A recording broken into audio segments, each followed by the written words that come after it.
My name is Emily, and I never thought I'd be sharing this story. But after what I experienced during my death, I realize I have no choice. If you had asked me before that night, I would have told you I had everything under control. I had a good job, lived in a city that thrived on ambition and spent my days chasing deadlines. LA was my home, and though it was a place of constant motion and noise, I convinced myself that I belonged in its rhythm. But beneath the surface, I was barely holding on. The stress of endless expectations, the isolation despite the crowds, and the creeping sense that something about my life and the world was spiraling out of control weighed on me more than I wanted to admit. The night it all happened was like any other. It had been raining off and on all day, the kind of rain that makes the city feel foreign and uneasy. I was driving home late after a grueling double shift, exhausted to the point of numbness. My mind drifted as I navigated the slick streets, headlights blurring into a kaleidoscope of white and red. I was thinking about how distant I'd become from my family, how I couldn't even remember the last time I'd called my mom, and how the idea of slowing down felt more terrifying than running myself ragged. My hands gripped the wheel tighter as I replayed a conversation I'd had earlier that day, a fight with a coworker that left me raw and bitter. I told myself it didn't matter, that none of it mattered, but deep down, I knew I was lying. That's when it happened. I didn't see the car until it was too late. A sudden flash of lights barreling toward me, the deafening screech of brakes, and then an impact that felt like the world itself shattering. Everything went black, but it wasn't just darkness. It was a void so complete that it seemed to pull me out of myself. There was no pain, no sound, no sensation of falling or floating, just an eerie stillness. For a moment I thought that I was simply gone, erased like a smudge on a page. But then something shifted. It was subtle at first, like the faint hum of a distant melody, growing louder and clearer until it filled every part of me. I opened my eyes. Or maybe I didn't. It's hard to explain, but suddenly I wasn't in my car anymore. I was somewhere else entirely. The first thing I noticed was the light. It wasn't like sunlight or anything artificial. It was alive, warm, and all-encompassing.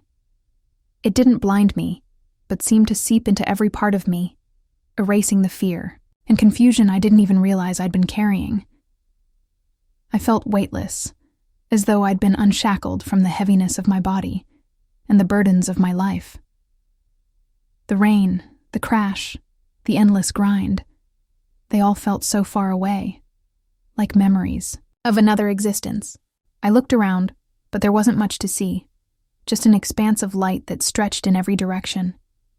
It should have been unsettling, this vast nothingness, but it wasn't. It felt like coming home. Then I heard a voice.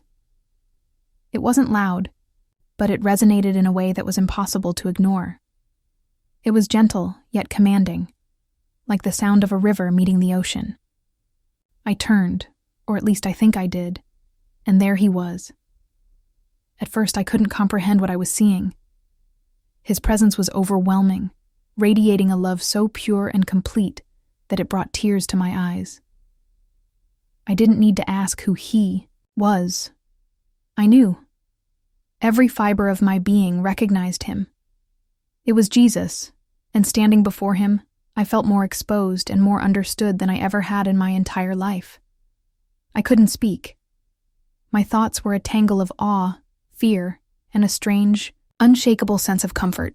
Jesus looked at me with eyes that seemed to hold galaxies, yet they were filled with a compassion so intimate that it felt like he'd known me my entire life. Every mistake, every doubt, every silent prayer whispered in the dark, I thought he might say something immediately, but he didn't. Instead, he just looked at me, and in that gaze, I felt layers of myself peeling away, my pride, my guilt, my endless need to prove my worth. It all fell apart, leaving only the raw truth of who I was. It was humbling, but it wasn't harsh. It was as if he was saying, "I see you, and I love you anyway." Finally, he spoke. "Emily," he said, my name ringing out like the sweetest note in a symphony. "You've been carrying so much, haven't you?" His words weren't a question. They were a knowing, a reflection of the weight I had refused to acknowledge. I nodded, tears streaming down my face, but I still couldn't find the words to respond. It felt futile to explain myself to someone who already understood me better than I understood myself. He stepped closer, and though I felt like I should be trembling in his presence, all I felt was peace. "You've been running," he continued, his voice gentle but firm. "From your pain, from your fears, from me." The words hit me like a wave, not because they were accusatory, but because they were true.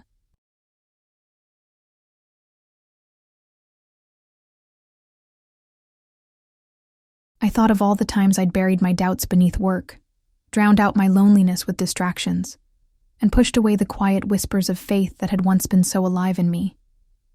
I had been running, and now there was nowhere left to go. "I don't know how to stop," I finally managed to say, my voice breaking. "I don't even know how to fix anything anymore." The admission felt like a crack in a dam, releasing a flood of emotions I had tried so hard to suppress. I expected judgment, or maybe a reminder of all the ways I'd fallen short. But instead, Jesus reached out and touched my hand. The moment his hand met mine, a warmth unlike anything I'd ever felt course through me. It wasn't just physical warmth. It was love, pure and unconditional, filling every corner of my soul. "You don't have to fix it, Emily," he said softly. "That's not your burden to bear, but there is something I need to show you."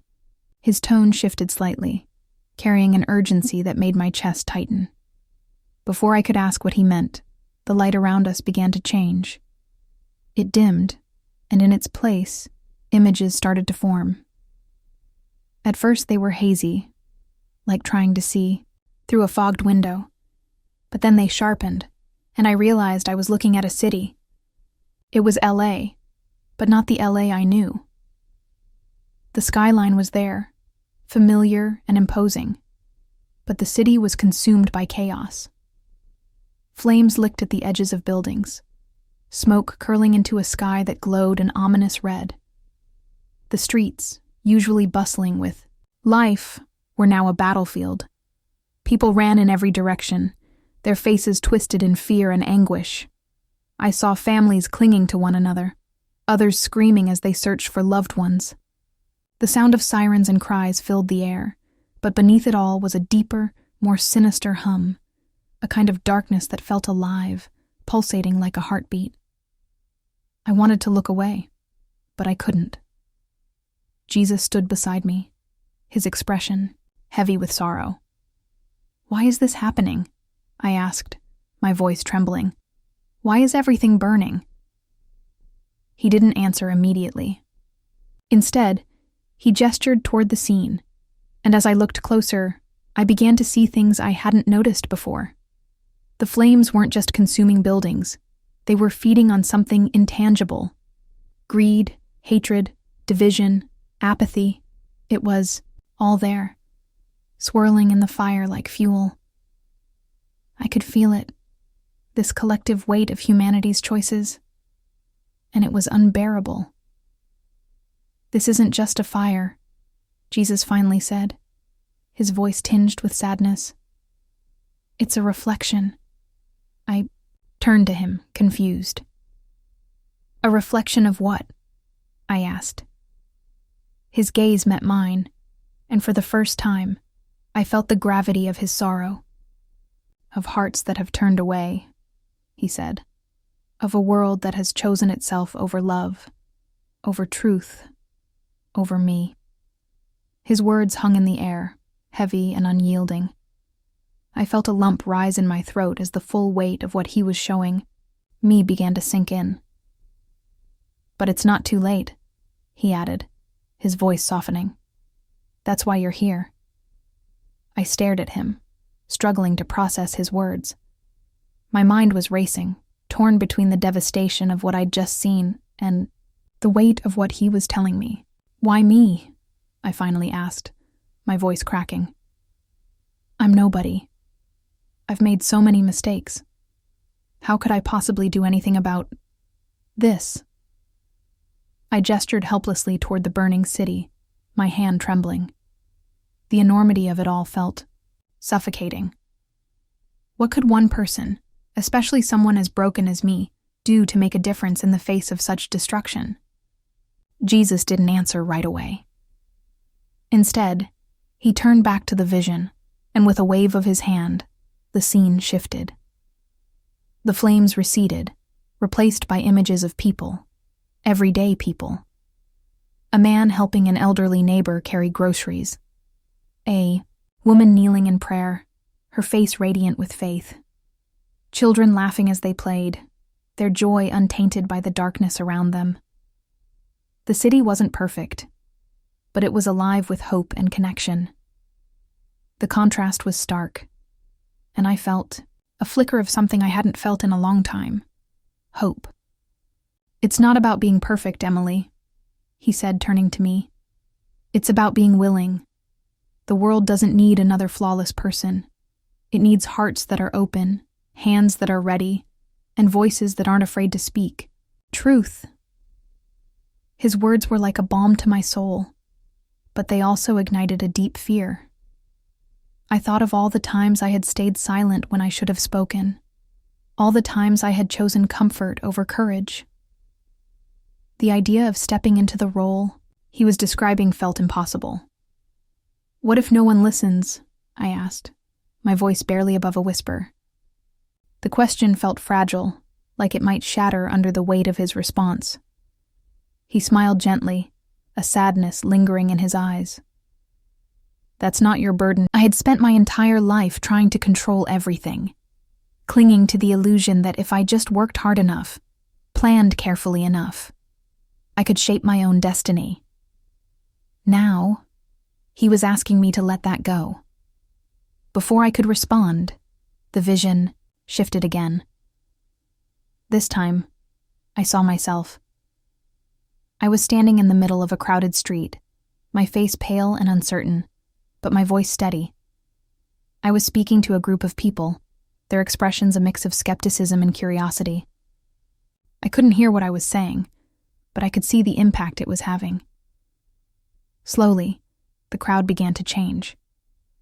Some turned away, shaking their heads, but others leaned in, their faces softening as if something deep within them was being stirred. The scene filled me with equal parts dread and wonder. Was this what he was asking me to do? To stand in the gap? To be a voice in a world that seemed intent on drowning out truth? I turned to Jesus, my heart pounding. "I don't think I can do this," I admitted. "I'm not strong enough. I'm not brave enough." Tears streamed down my face, and I felt the familiar weight of inadequacy pressing down on me. But Jesus didn't look disappointed. He didn't chastise me or remind me of all the ways I had failed. Instead, he reached out and placed a hand on my shoulder. "You're right," he said simply. "You're not strong enough. But I am, and I will be with you, every step of the way." His words struck something deep within me, a truth I had always known, but had been too afraid to embrace. It wasn't about my strength or my abilities. It was about surrender, about trusting him to work through me, even in my weakness. For the first time, I felt a glimmer of peace, though it was tinged with the weight of what lay ahead. The light around us began to shift again, and I felt a strange tugging sensation, as though something was pulling me back. Panic rose in my chest. "Wait," I said, my voice urgent. "I'm not ready. There's still so much I don't understand." Jesus smiled, a look of infinite patience and love on his face. "You don't have to understand everything," he said. "Just trust me, And remember, you're never alone. The tugging grew stronger, and the light began to fade. I reached out, desperate to hold on to this moment, to stay in his presence a little longer. But it was no use. The world around me dissolved, and I felt myself falling, tumbling back into a reality I wasn't sure I was ready to face. The last thing I heard was his voice, steady and unwavering. Go, Emily. The fire doesn't have to consume. Be the light. When I opened my eyes, the first thing I noticed was the cold. It crept into my skin, sharp and unforgiving, a stark contrast to the warmth I had just left behind. Blinking against the harsh fluorescent light above me, I realized I was lying on a hospital bed. The beeping of monitors echoed in the room, a steady rhythm that felt almost alien after the silence of where I'd been. My body ached, every nerve, screaming in protest as if trying to anchor me to the physical world I had just re-entered. For a moment I felt disoriented, unsure if what I had experienced was real or some strange dream conjured by the trauma of the crash. Then I saw my family. My mom was the first face I recognized, her eyes red-rimmed and glistening with tears. She sat by my bedside, clutching my hand like it was the only thing tethering her to the earth. My dad stood behind her, his usual stoic expression cracked by worry, and my younger brother, Chris, hovered near the door, his hands stuffed into his hoodie pockets, his face pale. The sight of them hit me like a tidal wave, and for a moment, I couldn't speak. All I could do was stare, taking in their faces and the love etched into every line, every tear. Emily, my mom whispered, her voice trembling. She leaned forward, her hand brushing a strand of hair from my face. You're awake. Her relief was palpable, a tangible thing that seemed to fill the room. I tried to respond, but my throat was raw, my voice barely a rasp. You were in an accident, my dad said, stepping closer. His voice was steady, but his hands fidgeted at his sides. You've been out for a while, the doctor said. He trailed off, swallowing hard. They said it was a miracle you made it. A miracle. The word echoed in my mind, and suddenly the memories came flooding back. The crash, the light, the voice. His voice. Tears welled in my eyes, but they weren't from fear or pain. They were from the overwhelming reality of what I had seen, what I had felt. It wasn't a dream. It was real. Every moment of it. I tried to speak again, forcing the words out despite the ache in my throat. I saw him, I whispered, my voice barely audible. My mom leaned closer, her brows knitting in confusion. Who, sweetie? What are you talking about? Jesus, I said, the name breaking through the haze of my exhaustion. I saw Jesus. The room fell silent. My family exchanged glances, their expressions a mix of disbelief and concern. I could see the questions forming in their minds. Had the crash done something to me? Was I hallucinating? But I didn't care. The urgency of what I had experienced outweighed their doubt. I have to tell you what he showed me, I said, my voice gaining strength despite the tears streaming down my face. The city. It was burning. People were running, crying, lost in the chaos. It wasn't just flames. It was everything we've let consume us. Greed, hatred, division. And he told me. My voice cracked, the weight of his words pressing down on me again. He told me it's not too late. We can change, but we have to act now. We have to turn back to him. My mom's hand tightened around mine, her face softening. Emily, she began, her voice hesitant. You've been through a lot. Maybe. No, I interrupted, shaking my head.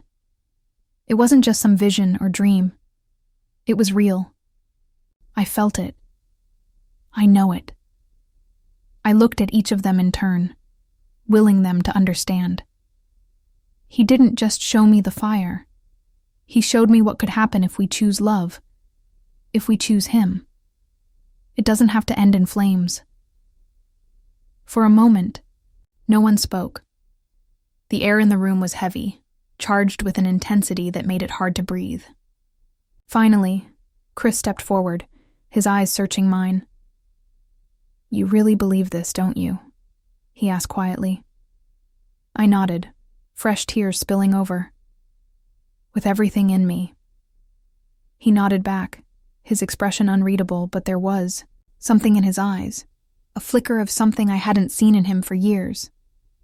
Hope, maybe, or faith. The days that followed were a blur of recovery and quiet reflection. I tried to explain what I had seen to anyone who would listen. My family, the nurses, even the chaplain who came to visit me. Some listened with open hearts, while others smiled politely, their skepticism thinly veiled. It didn't matter. The message wasn't mine to keep, and I knew I had to keep sharing it, no matter how it was received. But the hardest part wasn't convincing others. It was facing myself. Every time I closed my eyes, I saw the flames, felt the weight of all the choices that had led us here. And yet, I also saw the light, the hope that shone in the faces of those who chose love, who chose faith. It was a reminder that even in the darkest moments, there is always a way forward, always a chance to turn back. I wasn't the same person who had been driving that night, consumed by stress and fear. I was someone new, someone with a purpose, and though I didn't fully understand what lay ahead, I knew one thing for certain. I had been given a second chance, and I wasn't going to waste it. The fire didn't have to consume. The choice was ours. Weeks passed, but the weight of what I had seen stayed with me, like an echo that refused to fade. The days were filled with physical therapy and routine checkups, my body healing slowly but steadily. Yet it wasn't my physical recovery that consumed my thoughts. It was the message, the vision and the task I knew lay ahead. Every moment of stillness brought me back to that burning city, to the faces of the people caught in its chaos, and to his voice, urging me to be the light. I started small. At first, it was just talking with my family. They listened, though. I could tell they were struggling to reconcile the story with the person they thought they knew. My dad, always the pragmatist, offered quiet nods but rarely spoke about it. My mom was gentler, asking questions in private, her eyes betraying her longing to believe. Chris, surprisingly, was the most open. He didn't say much, but he stayed, close, always listening, his presence a quiet encouragement. But as the days turned into weeks, the urgency in my heart grew. It wasn't enough to share this message within the safe walls of my home. I knew I had to go further, to reach people who didn't know me, who might not believe me, who might even ridicule me. The thought terrified me. Every instinct screamed at me to stay quiet, to let someone else, someone stronger, braver, take on this mission. But I couldn't shake his words. It's not about being perfect. It's about being willing. One night, as I lay awake in the quiet stillness of my room, I decided to pray. I hadn't prayed like this in years. Not the kind of prayer where you pour out every fear, every doubt, every ounce of yourself. "God," I whispered, my voice trembling. "I don't know how to do this. I don't even know where to start. But if you're really with me, if this is really what you want, show me the way." The answer didn't come in a flash of light or a booming voice. Instead, it came in the form of a nudge, a quiet conviction in my heart. The next morning, I posted my story online. It wasn't polished. I wrote about the fire, about the choices we face every day, and about the hope that still exists if we turn back to him. At first, I didn't expect much. Maybe a few likes, a handful of comments. But within hours, the post started to spread. Messages poured in, some from people who were moved, others from skeptics, and even a few from those who mocked me. It was overwhelming, and there were moments when I wanted to delete everything, to retreat back into the safety of anonymity. But then I would remember the faces in the vision, the desperation and fear in their eyes, and I would remind myself why I was doing this. One message stood out to me. It was from a woman named Rachel, who wrote, "I don't know why, but your story feels like something I needed to hear. My life has been a mess, and I've been so lost. Reading this, it gives me hope. Thank you." Her words brought tears to my eyes.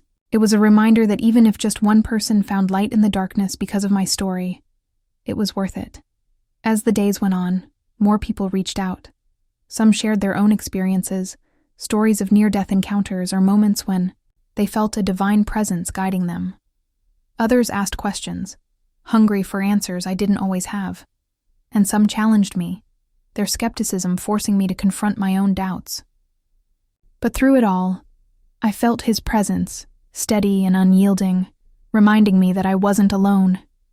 One afternoon, I decided to take a walk through the city. The world around me felt different now, more fragile, more precious. I noticed things I had never paid attention to before.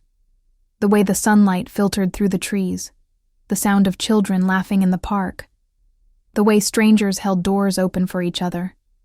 These small acts of kindness and beauty were everywhere, and they reminded me of the hope I had seen in the vision. As I stood on a busy street corner, watching the flow of people and cars, I felt a strange mixture of sorrow and joy. I thought about the fire, about how easy it was for people to lose themselves in the chaos of life, and I prayed silently for each person who passed by. I prayed they would find their way, that they would see the light before it was too late. It wasn't long before opportunities to share my story in person began to arise. A local church invited me to speak at their youth group, and though the thought of standing in front of a crowd made my stomach churn, I knew I had to say yes. The night of the event, I stood in front of a room full of expectant faces, my palms sweaty and my heart pounding. "I'm not a preacher," I began, my voice shaking. "I don't have all the answers, but I've seen something that changed my life, and I need you to know it's real. There's a fire coming, but it doesn't have to consume us. There's hope, and it starts with choosing love, with choosing him." By the time I finished, the room was silent. A few kids had tears in their eyes, and others looked thoughtful. One girl raised her hand and asked, "How do we start?" Her question hung in the air, and for a moment, I didn't know how to answer. But then I remembered his words. Be willing. "Start small," I said. "Choose kindness, forgiveness, and faith, even when it's hard. And don't be afraid to share what you believe. You never know who might be waiting for that light." As I left that night, I felt a strange mix of exhaustion and peace. I didn't know what the future held, but I knew I was exactly where I was meant to be. Not long after that night, things began to shift in ways I hadn't expected. The ripple effect of sharing my story, first online and then in person, became something far bigger than I could have imagined.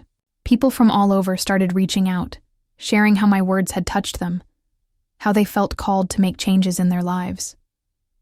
I was humbled by the responses, but it also came with a heavy weight. It was one thing to carry this message, but to see it spark change meant I couldn't step away, even when I wanted to. It wasn't always easy. For every person who found hope, there were others who pushed back, sometimes with anger or derision. "You're just another attention seeker," one comment read. "None of this is real. Stop trying to scare people."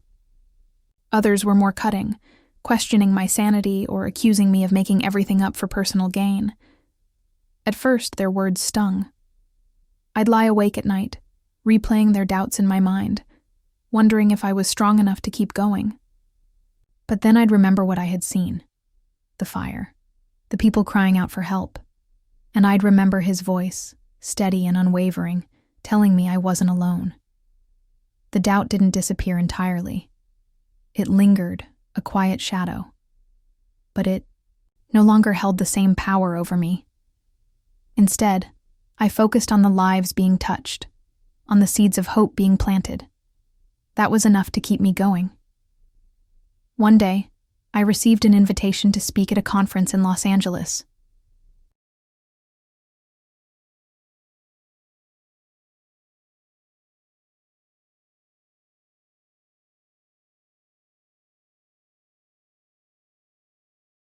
It was a gathering of people from all walks of life, leaders, artists, activists, focused on faith and community.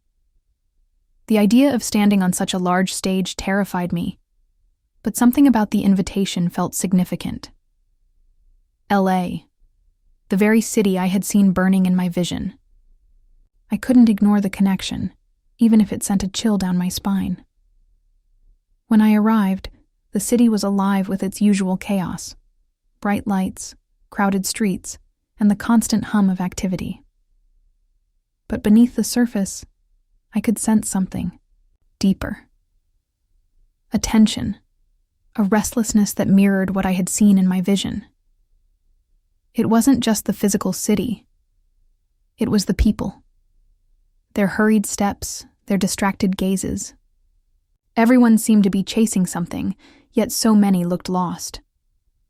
The night of the conference, I stood backstage, clutching the microphone like a lifeline. My palms were slick with sweat, and my heart felt like it might burst from my chest. God, I whispered, closing my eyes. I don't know if I can do this. What if I fail? What if no one listens? And then, just as I had felt before, there was that quiet nudge. Not words exactly, but a sense of peace that wrapped around me like a warm embrace. It's not about you. Just be willing. When I stepped onto the stage, the bright lights made it hard to see the audience, but I could feel their presence. Hundreds of people, all waiting to hear what I had to say. I took a deep breath, my voice trembling as I began. I never thought I'd be standing here sharing this story with you. But something happened to me. A moment that changed everything. And I believe it's a message meant not just for me, but for all of us. As I spoke, I shared everything. The accident, the light, the vision of the burning city. I described the chaos, the despair, but also the hope. Jesus showed me what happens when we let the world consume us, when we let fear, anger, and division take over. But he also showed me another way. A way where love wins, where faith restores, where we can rebuild instead of destroy. The room was silent as I finished, the weight of my words hanging in the air. For a moment, I thought I had failed. But then, one by one, people began to rise to their feet. Applause filled the space, but it wasn't just the sound. It was the energy. A shared conviction that we could be more, that we could choose differently. Afterward, people came up to me, their faces lit with hope and determination. "Thank you," one woman said, tears streaming down her face. "I've been so afraid of what's happening in the world, but now I feel like there's something I can do." Another man shook my hand, his grip firm. "You've reminded me what really matters. My family, my faith. I've been so distracted, but no more." As I walked out into the cool night air, the city stretched out before me, glittering with lights. It no longer felt like the same place I had seen in my vision. The fire wasn't gone, not yet, but I could feel the shift. A spark of hope had been ignited, and I knew it was only the beginning. The road ahead wasn't going to be easy. There would be challenges, moments of doubt and fear. But I also knew this. I wasn't walking it alone. And as long as there was breath in my lungs, I would keep sharing the message he had given me. Because even in the darkest moments, there is always light. and it starts with each of us. The days following the conference were quieter, but no less profound. I stayed in Los Angeles for a little while longer, walking its streets, meeting its people, and soaking in the energy of a city that, despite its challenges, seemed to pulse with an undercurrent of hope. I found myself drawn to the places that felt forgotten. The neighborhoods no one talked about in tourist guides, the shelters filled with people searching for a second chance. These were the places where I saw the faces from my vision most vividly. Not in the fire, but in their struggles, their resilience, and their longing for something more. One afternoon, I found myself sitting on a bench overlooking the ocean. The waves crashed against the shore, a rhythmic reminder of the passage of time, of beginnings and endings. The sun dipped lower in the sky, painting everything in hues of gold and amber. I closed my eyes and let the breeze carry me back to that moment in the light, to his voice, to the burning city. "You are not alone," he had said. And now, sitting there, I finally understood. The message wasn't just for me to share.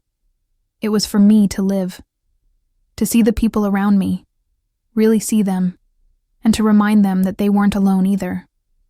As I opened my eyes, a little boy ran past me, chasing a kite that danced wildly in the wind. His laughter rang out, pure and unrestrained, cutting through the noise of the world. I watched him for a moment, and in his joy, I saw a glimpse of the light I had felt. It was a reminder that even in the most broken places, there was still beauty. The vision of the burning city was not a prophecy of doom, but a call to action.